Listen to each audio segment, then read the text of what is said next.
So last night I was sort of slowly and clumsily doing some self-dialogue on older things I'd written down. And then when I was editing it, I often have things pop up in awareness that I want to write down. And then I noticed that some of it was getting a little bit tipping towards the whole going too far with extrapolations that scare my brain because they're sort of like prophecy or premonition, or I'm not sure what they are. But so then after that I was thinking to myself, I don't know, maybe I should just not do any self-dialogue until after ECPR, because I don't want to freak my brain out. It's a week away and I want to get there. And so I was sort of settled with that and thinking that, well, if I do some, I'll just give a little bit of update of how I'm doing with taking the hearty nutritional supplement and things like that. And then today I wrote down so much and it wasn't anything scary. So I was thinking, well, maybe it would be good to actually do some self-dialogue on the new stuff and see how that feels, because I think there's a bit more energy behind it when the context from which it was written is still kind of there. And I don't know if that's true for sure, but I just thought, well, maybe I'll talk about some of these things I wrote down today, even though I told myself I wouldn't talk about anything. Doesn't mean I can't write stuff down, but again, this process can also lead to freaking one's brain out a little bit. But I think that's part of extending the comfort zone of this whole process, because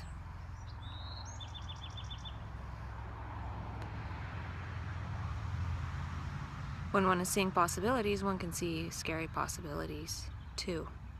And I thought of a funny one yesterday, and I wrote down that map consciousness is kind of like nervous system cleaning. It's cleaning out all the thought structures and programs, or maybe not all of them, but some of them. And so just like when one cleans one's colon and does an enema or something, you might look in the toilet and notice that there's some pretty nasty looking stuff there. And in the same way, map consciousness is cleansing out these old thought structures and holograms that when they're cleansed out of the nervous system, we have to look at them, unfortunately. And they can sort of re-scare us in a way because we're looking at them, and what the mind is imagining feels like it's happening. So it's almost like there's this thought plaque matrix that needs to be cleaned out of the nervous system, and this thought plaque matrix of sound in a way is a plaque around the brain cells. And just like the colon can have a mucoid plaque of accumulated stuff throughout life, it seems like the brain cells can accumulate thoughts and holograms and things that no longer serve us to actually absorb the proper nutrition of light perception of the moment. We're not really hydrating with these new perceptions because all the old stuff is encasing all the brain cells. And it's like these thought, sound, vibrations are around all the brain cells, and the brain cells can't respond to new light, sound, information. And then in responding, actually create appropriate action and response due to the correct impression. But the scary thing I wrote a little yikes. And I remember last time when I started to have to take a Seroquel a couple of weeks ago, the video before my brain wouldn't fall asleep, I was saying, oh, I thought of this scary thing, but it didn't scare me. But my brain got scared the next night. So I don't know if talking about this will be bad. I just don't want to scare my brain. It seems so sensitive, like it just wants to sit with beautiful things. So to talk about things that aren't beauty, it gets a little bit scared and wants to run away from that. I was thinking about how we've been programmed to preform our words preform our sentences before we say them and while people are talking. So we're programmed, and they're not even our words. They're coming from this collective matrix of soundscapes and sound programs that we've collected over time to respond or react as our me structure. So it's a bunch of recordings. And then I was thinking about how in science they say stuff happens in our brain before we do it, and before we're even conscious that we're going to do it. So something happens in the brain, and then we think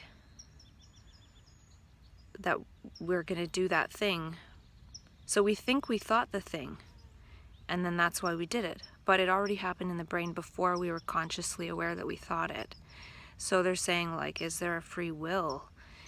But so in a way, the program is responding for us, and it's using our brain and our neurology to respond, and it's already created the response before we know it, and we think that we thought it, but we're being thinked. Our brains are being used.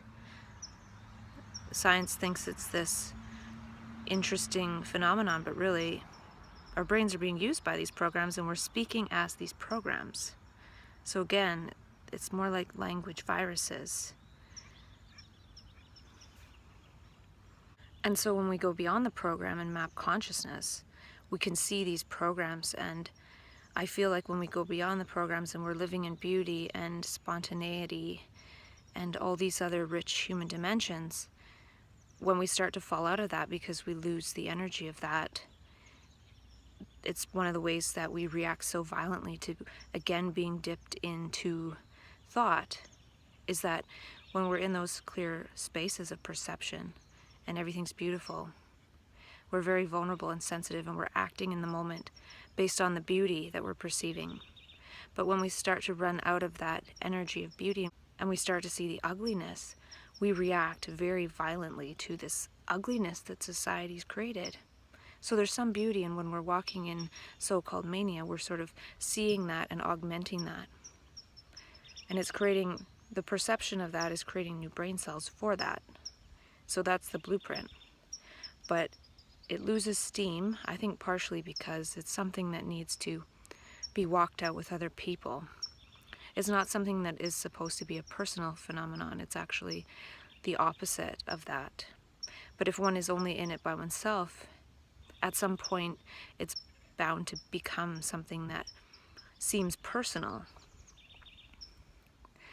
So I think there's definitely an importance in not making it personal, and one way to do that is to be there with someone else. And I was actually thinking today, it would be cool to create a house and live with people who can access this and actually live in a different way and support each other in this non-individualism and not allowing each other to make it into this personal energy and this personal thing, because it's not. And I think going into it alone has a higher chance of making it personal. And I don't know if that's true per se. I don't think that's true for everybody. I think some people manage to go through it and sort of abide in an enlightened state. But I think for people who go into map consciousness and then are labeled as mental illness, to go back there safely, we might need each other somewhat. And I don't know if that's true, but it could be another experiment to create a house where people live together like that. Not necessarily a healing house, but just a living house. Do want to create a respite center, but that would be a little bit different maybe. So it just kind of freaked out my brain to really see, holy crap, like we're basically just picking from this pool of recordings, and it's coming up as a reaction before we even know it, and it's like living through us. And no wonder after coming down from map consciousness, we're so in opposition to that because it's so fake. And I feel like we get triggered out of mania by things that remind us of me, or things that kind of hurt, or past traumas, or people being traumatized, and eventually that vulnerability that is seeing the beauty and acting in the moment is turned back into one of the levels of thought, and it's usually not a good one because the person is very vulnerable and so can be pushed down to the lowest places in society because they have no protection of this ego structure. And that's why I feel a family can be a trigger for this too, because family thinks that they know who we are, and when our brain mutates and we're not really that same me, they can almost cause the mutation to reverse and go back to who we were before, and we don't want to go back to that, and then we act out in ways, or whatever you want to call it, and then it's seen as symptoms of a mental illness. But really, staying at the level of the me is a mental illness, and trying to transcend it with all the pressures of society is a challenge. And that's why I think that it could be helpful to have more people supporting each other to keep these societal structures at bay. So in mania, so-called mania, we're in this state of seeing and acting, and it can take us on quite a journey and quite a tangent in relationship to one's current trajectory of life. And one can go on a tangent and then go 180 degrees the other way, and perpendicular and all over the place. There's no reference to, I should be doing this and it's this time so I should be doing that, which is all functional societal programming, which has a certain place for sure.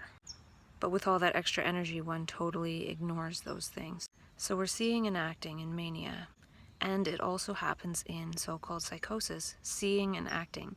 And when it goes back to the level of thought and sees the danger of any kind of thought structure, one acts, and it is according to that level, which is usually fear or anger or all these different levels of the emotions, actually. If you look at Dr. David Hawkins' scale of consciousness, all these lower levels below the level of 200 are sort of the emotional reactions that can happen, and that's the level of consciousness. Whereas at the higher levels, then one acts in a different way. So I feel like mania is above the dimension of thought. It's like having one's head above the clouds. And then one dips back into thought, one is seeing and acting, but based on scary stuff. All of the thought structures are scary. And one sees, when one goes above the level of thought and dips back in, one sees everything as an emergency. Because above the level in mania, one's seeing and acting. And when we're in an emergency situation, a regular consciousness person definitely goes into seeing and acting. But one is in seeing and acting when one is in map consciousness. So when one is in the level of thoughts, in map consciousness, one sees the emergency of that. And people can see, prophesize where it's going to head if people keep operating at the level of thought. And it's absolutely terrifying, and one's brain in a higher energy state, then in the level of thought, can extrapolate and associate all kinds of possibilities from this big matrix of thought structures. When one goes up to the level of mania and comes back down, one sees that the current level of society is an emergency situation. And that's where I don't want my brain to go right now. And I was thinking, I'm wondering if ECPR will be a psychoactive substance. That level of compassion that has healed me when that person came to me in the psych ward and just listened, and with her energy, I think that space is one of the biggest healers. And love and compassion are psychoactive substances, or psychoactive energies. And then another freaky thing I thought of was, what if language was a privilege? And if it was used wrongly, it could be taken away. Just like law, if you break the law, then someone might be punished. And this isn't even in terms of actual reward and punishment, it's just, do we really have freedom of speech or freedom to use language however we want? And how we've used it has created a lot of suffering and everything. And to me, it's just interesting that now it seems like language is a privilege, or not everybody is able to acquire language. So there's something to this whole, what are we doing with language, and what is that doing to us, and what is that doing to the next generation? We have to think about humanity as a being, as a totality together, not all these separate individuals. And we're actually weakened by the way we use language. The me and success and worry and stress, we're actually using language to weaken us. What's really destroying us is language and how we use it against ourselves and each other. And I think language and words could be seen as nutrition. And we need so much more nutrition to balance off all the stress we impose upon ourselves through these programs. And they've been imposed upon us through how we're raised and educated, and the value systems we're given, and written over the natural value systems that are innate in our nervous system if it wasn't overwritten. And there's a current of language, there's a language-scape.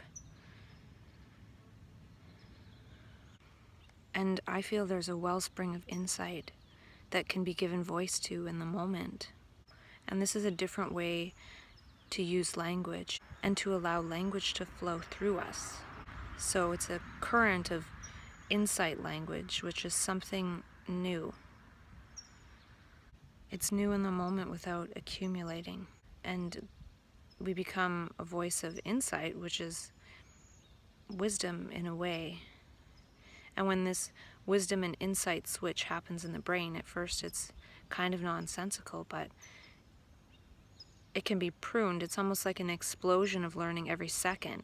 And we need to prune our brain every second, not just, oh, I grew up, I developed, I pruned my brain, I filled my brain with knowledge, and that's all I'm going to go by for the rest of my life, plus or minus 1%. This is like 100% new each moment. And part of the trouble is actually starting to have a sense for how to speak this language in a way, how to prune it in a way where it can still meet people. Because if I was talking about aliens and stardust, and it might not be able to meet people, and I don't even know if what I'm saying now has any sense of meeting people at all, but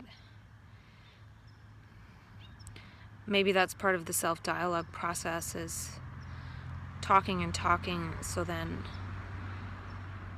my brain has heard enough insights to trust the process of insight. And part of what I've been learning lately is how to communicate with that, and it's been met with opposition for sure. I'll say something and people don't see what I'm saying, so I don't know if anyone will see what I'm saying with this. And it doesn't matter, again, the particular thing, it just matters that maybe if one can see what I'm saying, one can see that one can start to see what one is saying for oneself and together, not about right or wrong and all these false structures, but about seeing and perceiving in the moment. And the moment is always new, so if I say something about one moment or as a moment, it's almost irrelevant the next moment. It's not about this is correct, it's about speaking as the moment and having that take root in the brain. And maybe finding other people who can speak as the moment too.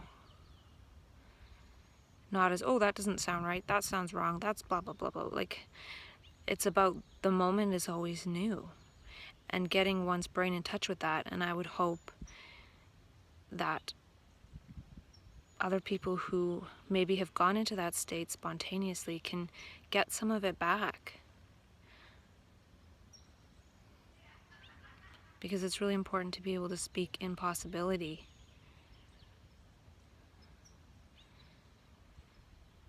And speak in beauty and perception and infinity and quantum and all these other modes of using language as opposed to past, present, future, and all this sort of functional language and individual language to keep us separate and accumulating our own crap. And I started watching a TED Talk by Pietro Boselli. And he is an academic and a model. And he is quite a beautiful man. But I didn't finish watching it yet, but I will. But he was talking about how learning in one domain helps one learn in another domain. And he started by saying that if a little girl was sitting down and she had access to a big bunch of pencil crayons with colors, how she selected them would be a type of fitness of colors. And I was thinking that her perception, her looking at the colors, is what selects for the colors. It's not some blank process. It's not closing one's eyes and selecting at random. It's looking at what one considers beautiful and selecting for that. And this goes along with what Dr. Bruce Lipton said years ago, which is perception rewrites DNA. And he has a talk called The Biology of Belief, which I think is even better than his book, Biology of Belief.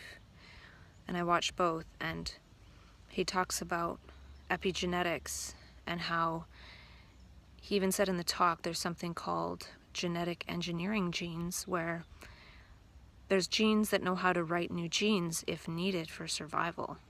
So he gave an example of putting a type of bacteria in a test tube with a type of medium that was poisonous to the bacteria, and it should all die. They do not have the genes, the proteins, or anything to process this material and not be poisoned by it. But they found that when they did that, there was actually some that survived. And then they checked the DNA, and the bacteria had created the DNA needed to create the protein needed to digest and process this poison as food. Even saying that now to myself, I wasn't planning to go there, but I wonder if a person who operates on perception, the level of perception, sort of above and beyond of a different quality of just the thought structures and being programmed. If one can see the thought structures and actually use them as food, I guess, which would be maybe that this perception has a level of compassion, whatever that means. But compassion needs something to be compassionate about. Or like if everything was perfect in the world, there would be no concept of compassion. But there is this thing called compassion, and I think that's another fundamental factor I haven't really extrapolated very much, but maybe I will now, because going to ECPR is definitely something about compassion for other people, and maybe in a way seeing suffering as thought.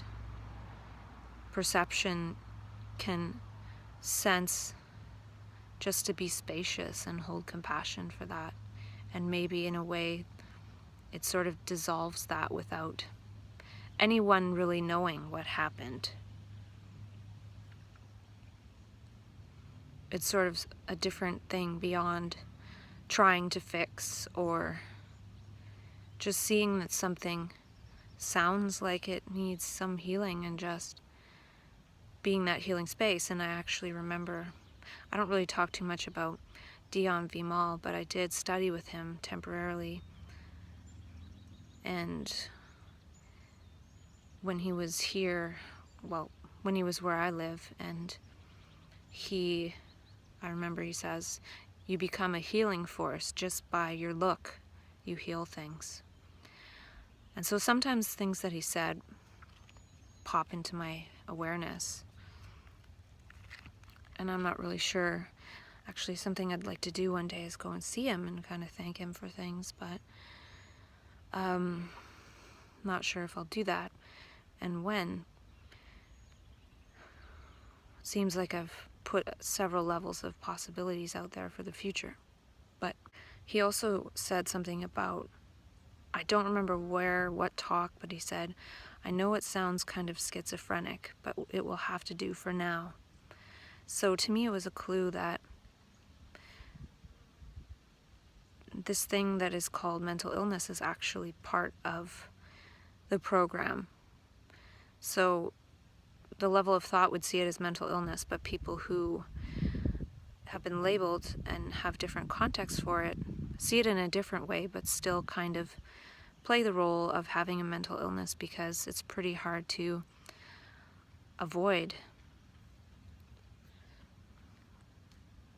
If one just denies it, then sometimes it can make it worse, perhaps. But I don't really want to go into that now, but Dion Vimal has just said a few things that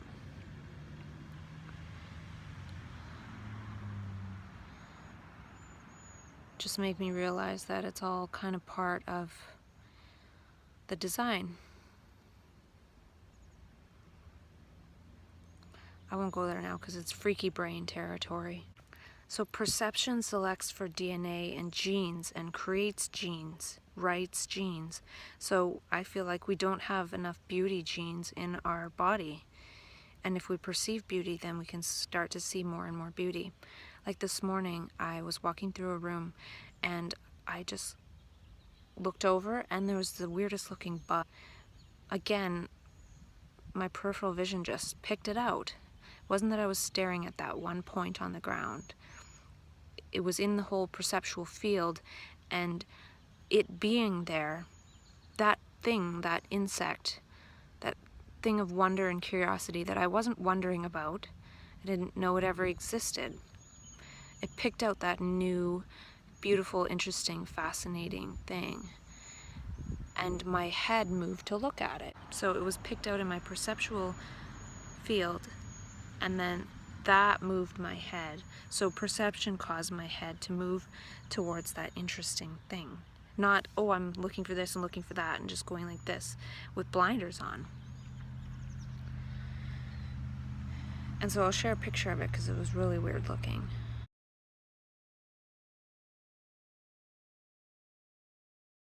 So I feel like we need more beauty DNA. So part of my job as a manic is to see beauty, and my perceptual field, the whole field, which is part of what creates genes, because if one is focused on thought, all the stress genes and things are being activated and recreated.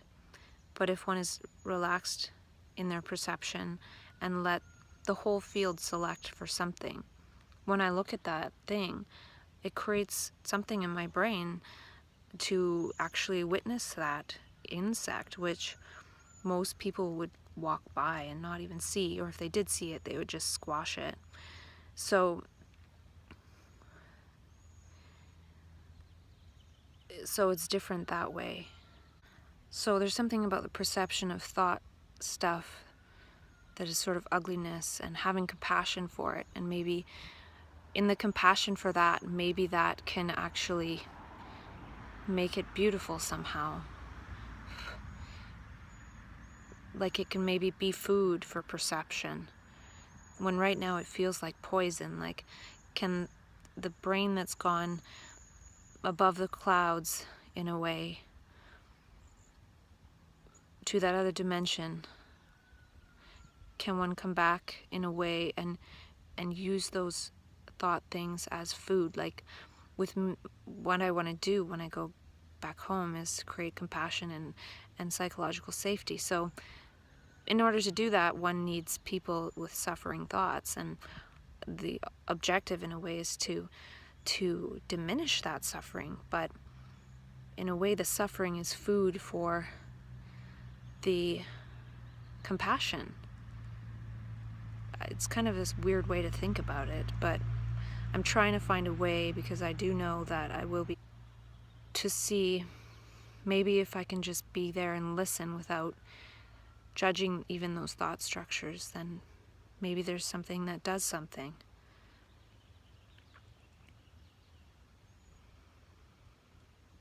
Because how I've shared that some things that I've said have been met with quite opposition, because I'll say something about maybe something beautiful and people can't see it. They'll be like, well, that just sounds like, you're painting a picture or creating a formula. But I actually do see those, might show that in a way. And being here in California, I would do seeing more beauty, because there's just more beauty around, and I can be outside more and stuff like that. So I think that's part of how I like to be, is outside more. And I wrote a couple things down about design for when I go back home.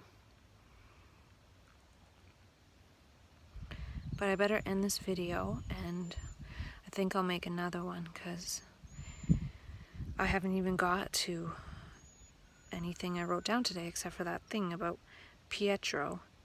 And I haven't listened to his whole talk, but I will, because he was saying the word algorithm and genetic algorithm related to engineering. So I'm talking about the word algorithm loosely, because I don't really know what it means exactly. I could find out, but that would probably just create this long extrapolation, so I'll wait to do that a little bit longer. May beauty entrain you.